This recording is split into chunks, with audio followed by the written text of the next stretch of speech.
Object-oriented programming, or OOP, is a powerful way to write code by modeling real-world scenarios. Let's explore OOP with everyday examples to make it super simple. Think of a car as a class in OOP. A class is like a blueprint. It defines the structure and behavior of something. Our car class has properties like color, speed, and a method called start. Now, let's create objects. Objects are like actual cars built from the class blueprint.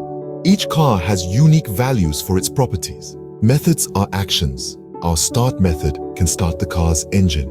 Each car can use the same method, but they start individually. Encapsulation is like a car's hood. It hides the complex engine details. You don't need to know everything. You just drive the car. Inheritance is when a new class takes properties and methods from an existing class. Imagine a small car inheriting features from a bigger car class. Polymorphism means different objects can do the same thing differently.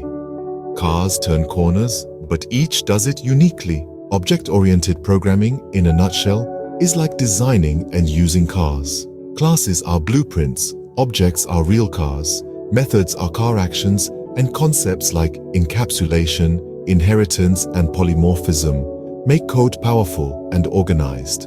With OOP, you can model any real-life scenario, making complex code easy to understand and manage. Happy coding!